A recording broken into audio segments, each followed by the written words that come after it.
39 fluid kinematics और इसका overview यहाँ पे सिर्फ लेंगे। इसके बाद हम इसको मजीद कंसेप्ट्स को लेंगे। यहाँ पे सिर्फ ओवरव्यू है कि हम नेक्स्ट पढ़ने क्या वाले हैं देख लेते हैं। यहाँ पे कुछ डेफिनेशंस भी हैं, ये नहीं कि आप इस वीडियो को सुने ही नहीं, कुछ डेफिनेशंस हैं जिनको मैं एक्सप्लेन करूँगी क्या होता है।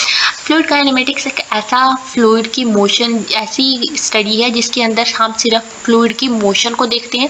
हम यहाँ वहाँ पे ये नहीं देखते कि वो फ्लूइड किस वजह से हो रहा है, उसके ऊपर कौन सी फोर्स लग रही है, कौन सी मूवमेंट्स हो रहे हैं उसके ऊपर एक्ट कर रहे हैं। ऐसा फ्लूइड की मोशन या ऐसा फ्लूइड जहाँ पे सिर्फ हम उसकी मोशन को देख रहे हैं बजाय उसके कि हम उसकी फोर्स देख रहे हैं या मूवमेंट्स देखें जिसकी वजह से वो मोशन हो रही है। तो fluid kinematics deal with the study of motion of fluid without necessarily considering the forces and movements that cause the motion. It is the study of flow, how fluid flow and how to describe fluid motion. यहाँ पे हम किसकी study करते हैं कि fluid किस तरह से फ्लो हो रहा है और उसकी मोशन क्या है।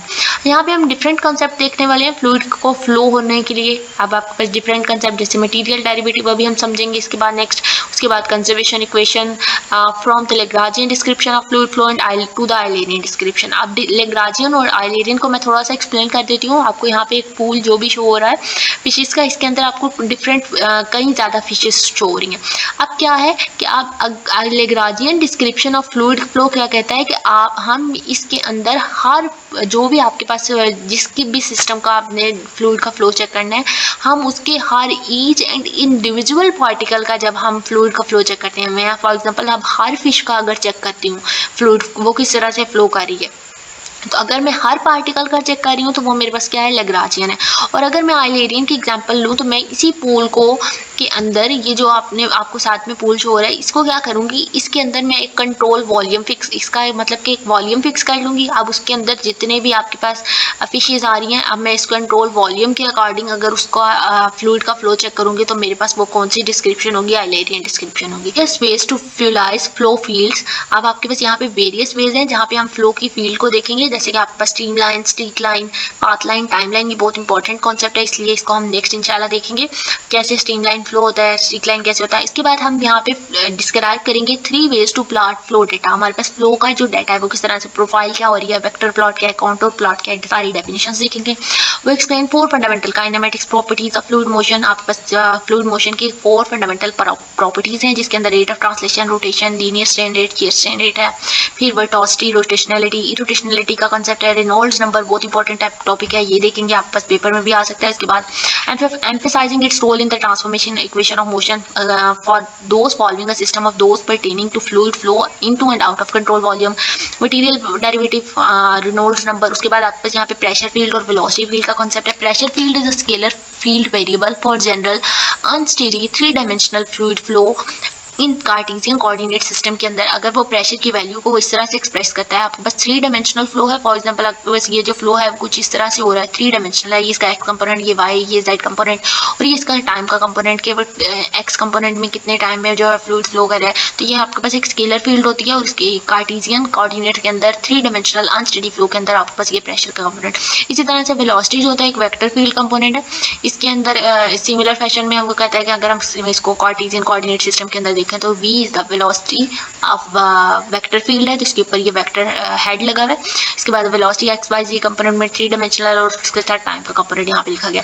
इसके बाद जो आपका नेक्स्ट टॉपिक है वो है एक्सेलरेशन फील्ड। एक्सेलरेशन फील्ड क्या होता है समझ लेते हैं जी, topic number 2 and the material derivative. Okay, acceleration field is a vector field. जैसे आपके पास प्रेशर स्केलर था, वेलोसिटी वेक्टर था, तो एक्सेलरेशन भी एक वेक्टर फील्ड वेरिएबल है and can be expressed as, acceleration field को इस तरह से एक्सप्रेस करते हैं। वेलोसिटी क्या होता था, वेलोसिटी जितना डिस्टेंस उसने जितने टाइम में कवर किया वो हमारे पास वेलोसिटी का आ जाता था।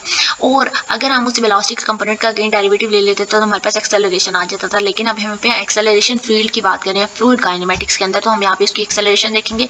Equation of motion of fluid flow such as Newton's second law are written for a fluid particle। Newton second law क्या था, F is equal to ma। अब फ्लूइड फ्लो के लिए उसने इक्वेशन ऑफ मोशन देखी, जैसे उसने न्यूटन सेकंड लॉ को लिखा फ्लूइड पार्टिकल के लिए। Where we also call a material particle when Newton second law applies to our fluid particle. F is equal to m ही है, ma लिख लिया। उसके बाद हमने इसकी फ्लूइड के मोशन को चेक करना है। यहाँ पे पी पार्टिकल के लिए लिखा गया है, ए इज द एक्सेलरेशन, उसके ऊपर हेड आपके पास लगाना जरूरी है। अब एक्सेलरेशन क्या होता था, आपके पास वेलोसिटी क्या होता था, D x by D T, और अगर हम इसी वेलोसिटी के कंपोनेंट का अगेन डेरिवेटिव ले लेते थे तो हमारे पास क्या आ जाता था, एक्सेलरेशन आ जाता था। मतलब कि अब मैंने इसको वेलोसिटी को लिख दिया D x by D T, मैं इसको डी टी को ऐसे लिख देती हूँ, ओके। और अगर मैं इसको इधर ही इस वेलोसिटी के D V by D T कर लूंगी, इस वेलोसिटी की जो आंसर है इसका अगेन डेरिवेटिव ले लूंगी, तो मेरे पास कौन सा टर्म आ जाएगी, मेरे पास एक्सेलरेशन आ जाएगी। तो एक्सेलरेशन क्या है पार्टिकल की, acceleration of particle D V by D T, और वी के नीचे पी लिखा वेलोसिटी ऑफ दैट पार्टिकल। अब वेलोसिटी हमारे पास 3 डायमेंशनल है, 3 तरह से हो सकती है। किस तरह से वेलोसिटी हो सकती है, आपके पास एक्स डायरेक्शन में वाई डायरेक्शन की पार्टिकल की वेलोसिटी, और जेड डायरेक्शन की, और जिस टाइम के साथ वो वेलोसिटी हो रही है वो। अब आपने यहाँ पे क्या किया, ये आपके पास इसका डेरिवेटिव आ गया with respect to X Y Z T. अब आप क्या कर सकते हैं, यहाँ पे हम यहाँ पे कहता है कि चेन रूल यूज करेंगे। चेन रूल यूज करना क्या होता था, सबसे पहले तो हमने इसके ऊपर डेरिवेटिव लिया डी बाई डी टी, और इस टी टर्म के ऊपर अगर हम डेरिवेटिव लें तो वो किस तरह से है, अभी हम इसको देखते हैं। ये जो डी बाई डी टी है इसको आप पार्शियल में कन्वर्ट कर लेंगे। D is the differential value element, आप पार्शियल वैल्यू में कन्वर्ट किया मतलब पार्शियल डेरिवेटिव चेन रूल लगा के लिखेंगे। जब आप एक्स कंपोनेंट के रिस्पेक्ट से इसका डेरिवेटिव ले रहे हैं तो आपके पास जब ये डी बाई डी टी है, वो क्या कह रहे हैं, हमने इसके ऊपर चेन रूल लगाना है। चेन रूल क्या कहता था, आपके पास ये दोनों यहाँ पे और ये जो यहाँ पे टर्म होती थी वो सेम होती थी, पार्शियल बाय पार्शियल टी, और जो आपके पास इसके ऊपर और जो यहाँ पे टर्म आती थी वो सेम हो जाती थी। आप partial we by partial T D T लिखा, पार्शियल वी बाय मतलब वी का partial derivative with respect to change in D T, मतलब डी टी का मतलब है टाइम जितना चेंज हुआ उसका।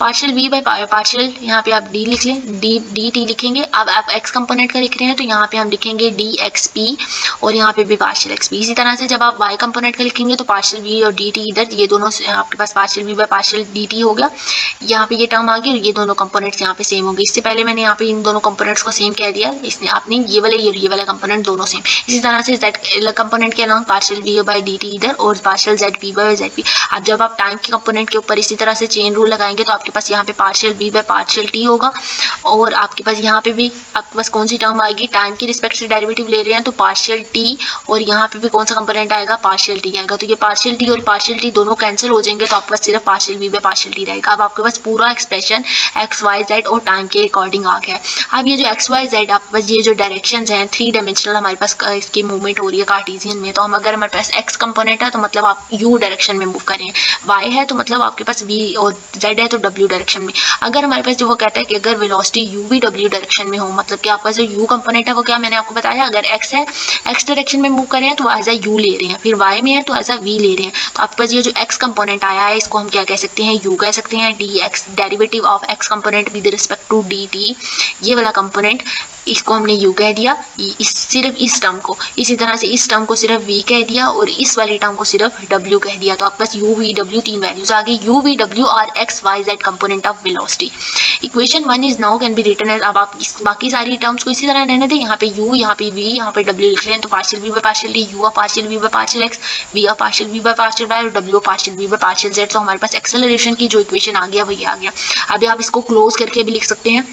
ये जो यू वी डब्ल्यू कंपोनेंट्स हैं ये किसके हैं, वेलोसिटी के, वी के, और आपके पास यहाँ पे लिखेंगे वेलोसिटी, इसके ऊपर मैं हेड डाल देती हूँ ताकि आपको पता लगे कि ये वेलोसिटी है। उसके बाद ये जो partial we by partial X, partial by partial X, partial by partial Z, आपके पास क्या होता था, इसको हम डेल कहते थे।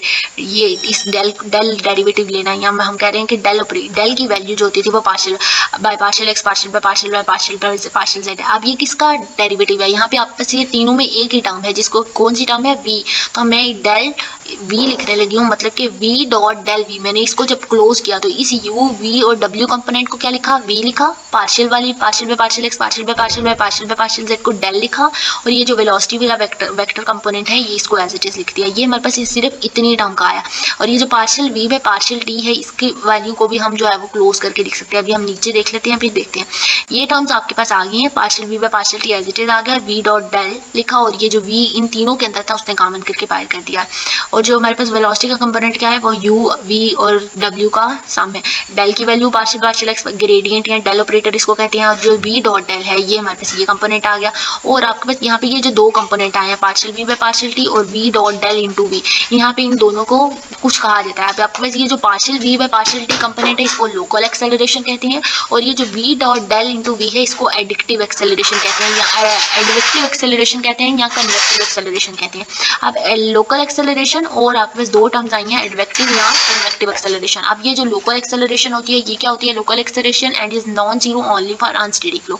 जो लोकल एक्सेलरेशन होती है वो सिर्फ अनस्टेडी फ्लो के लिए क्या होती है, नॉन जीरो होती है। नॉन जीरो का क्या मतलब है, मतलब लोकल एक्सेलरेशन अनस्टेडी फ्लो के लिए सिर्फ जीरो नहीं हो सकती है, बाकी सारे फ्लो के लिए हम इस वैल्यू लोकल एक्सेलरेशन की वैल्यू मतलब partial v by partial t की वैल्यू को जीरो कंसीडर कर सकती हैं। इसके अलावा जो आपके पास जो एडवेक्टिव एक्सेलरेशन है जिसको आप कन्वेक्टिव एक्सेलरेशन भी समटाइम कहते हैं, this term can be non zero even for steady flow, या आपके पास स्टेडी फ्लो के लिए भी जीरो हो सकती है।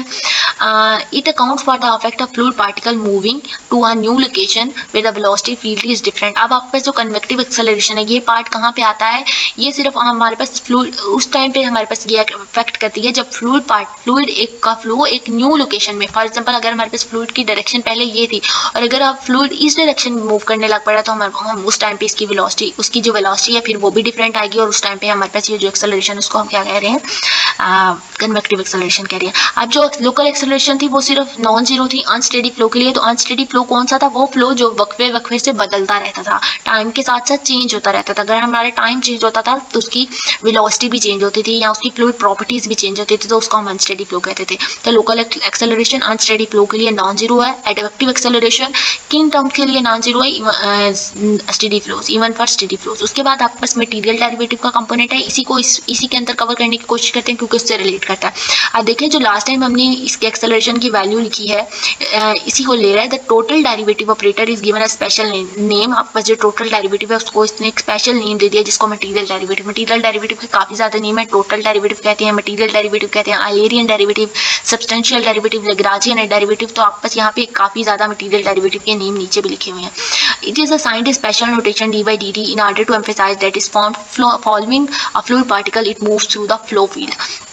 डी अब आपके पास ये जो एक्सेलरेशन का पार्टिकल है जिसको आप क्या कह रहे हैं, एक्सेलरेशन की अगर मैं यहाँ पे वैल्यू लिख देती हूँ D V by D T, ठीक है, मैंने यहाँ पे एक्सेलरेशन की जगह लिख दिया D V by D T. अब आपके पास यहाँ पे v क्या है, वेलोसिटी है, तो आपके पास ये v का कंपोनेंट, ये v का कंपोनेंट और ये v का कंपोनेंट सारी वैल्यूज कैंसिल हो जाएंगी, तो आपके पास सिर्फ कौन सी टर्म रहेगी, यहाँ पे डी बाई डी टी रह गया। तो ये जो डी बाई डी टी है इसको हम मटीरियल डेरिवेटिव कहते हैं, तो यही टर्म उसने बताई कि D by D T is the material derivative. उसके बाद आपके पास यहाँ पे v तो कैंसिल हो गया, पार्शियल में पार्शियल t रह गया, तो जो कि यहाँ पे लिखा है। उसके बाद ये वाला v भी कैंसिल हो गया तो v डॉट डेल रह गया सिर्फ, तो ये टर्म आ गई। Acceleration field can be written as, अब आप एक्सेलरेशन को इस तरह से भी लिख सकते हैं D V by D T. अगर आप v कंपोनेंट के साथ लिख रहे हैं तो आपके पास अगर आप मटेरियल डेरिवेटिव पूछता है तो वो डी बाई डी टी है, ठीक है।